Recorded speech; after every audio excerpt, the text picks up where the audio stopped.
Mojo বলছি। Mojo. আমাদের হাতে মোবাইল জার্নালিজম, আধুনিক সংবাদ পরিবেশন নিয়ে কিছু বিশ্লেষণ আর নোটস আছে। হ্যাঁ, বেশ জরুরি একটা বিষয় এখনকার সময়ে। আজকের লক্ষ্য হচ্ছে এই উৎসের গুরুত্বপূর্ণ দিকগুলো একটু খতিয়ে দেখা। মানে এই যে স্মার্টফোন ব্যবহার করে সাংবাদিকতা, এটা ঠিক কি আর কেনই বা এটা এতটা প্রাসঙ্গিক হয়ে উঠছে। ঠিক।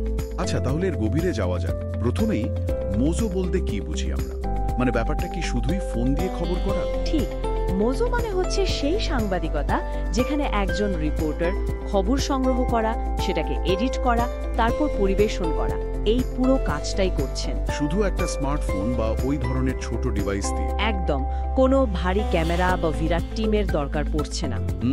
আর এর একটা বড় দিক হলো এই পদ্ধতিতে সাংবাদিককে অনেক বেশি, মানে অনেকগুলো কাজ একসাথে করতে হয়, বহুমুখী হতে হয়। এই বহুমুখী দক্ষতার ব্যাপারটা আসলেই ইন্টারেস্টিং। আমাদের সোর্সেও তো তাই বলছে। হ্যাঁ, বলছে।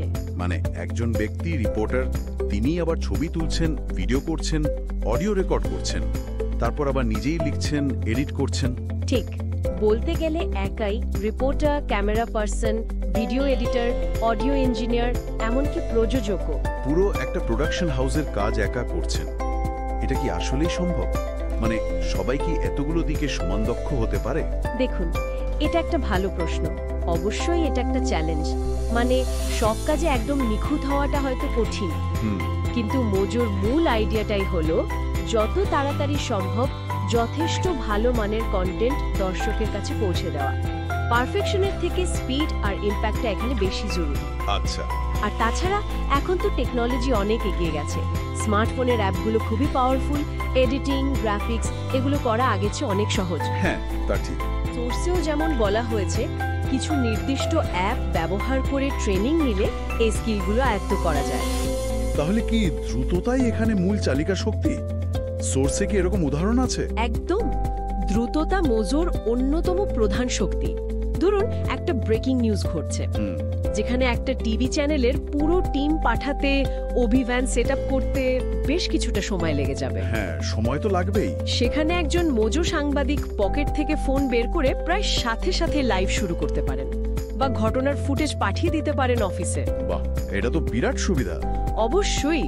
সোর্সে একটা ঘটনার কথা বলা হয়েছে। ধরুন প্রত্যন্ত এলাকায় একটা দুর্যোগ ঘটল, সেখানে কিন্তু প্রথম খবরটা এসেছিল একজন মোজো সাংবাদিকের পাঠানো ফুটেজ থেকেই, কারণ ভারী যন্ত্রপাতি নিয়ে যাওয়া সম্ভব ছিল না। ঠিক তাই। এই যে তাৎক্ষণিকতা, এটা শুধু খবরটা তাড়াতাড়ি পাওয়াই নিশ্চিত করে না, অনেক সময় ঘটনার আসল যে আবেগ, যে রিয়ালিটি, সেটাও ধরে রাখতে সাহায্য করে। খরচের দিকটাও তো ভাবার মতো।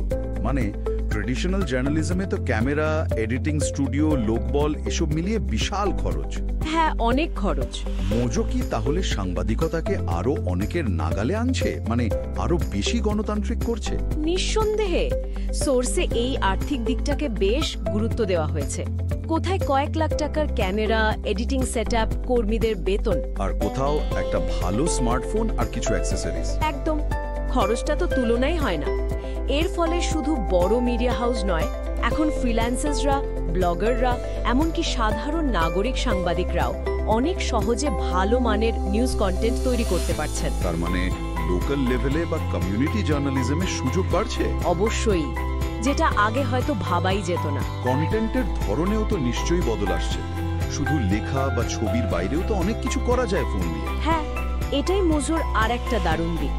সোর্সে বলা হয়েছে মোজো সাংবাদিকরা কিন্তু সহজাতভাবেই মাল্টিমিডিয়া কন্টেন্ট তৈরিতে বেশি ঝোঁকেন। মাল্টিমিডিয়া মানে তারা শুধু টেক্সট রিপোর্ট লিখছেন না, একই ঘটনার ছবি দিচ্ছেন, ছোট ছোট ভিডিও ক্লিপ বানাচ্ছেন, অডিও ইন্টারভিউ নিচ্ছেন। ও আচ্ছা। ইনফোগ্রাফিক্স বা ডেটা ভিজুয়ালাইজেশনও তো সম্ভব। হ্যাঁ, সেটাও করছেন অনেকে।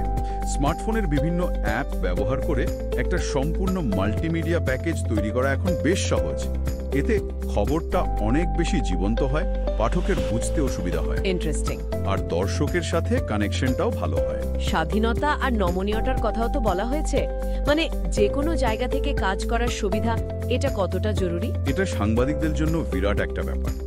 গতানুগতিক অফিস বা স্টুডিওর উপর নির্ভরতা অনেক কমে যায়। মানে ফিল্ড থেকেই সব কাজ শেষ করে ফেলা যায়। হ্যাঁ, একজন মোজো সাংবাদিক ঘটনাস্থল থেকেই রিপোর্টিং, শুটিং, এডিটিং সব সেরে পুরো প্যাকেজটা তৈরি করে পাঠিয়ে দিতে পারেন। তার মানে যেসব জায়গায় সহজে মিডিয়ার সরঞ্জাম নিয়ে ঢোকা যায় না, সেখান থেকেও রিপোর্টিং করা যাচ্ছে। এবিলিটি সাংবাদিকদের কাজের পরিধিও বাড়াচ্ছে, আবার সংবাদের বৈচিত্র্য আনছে।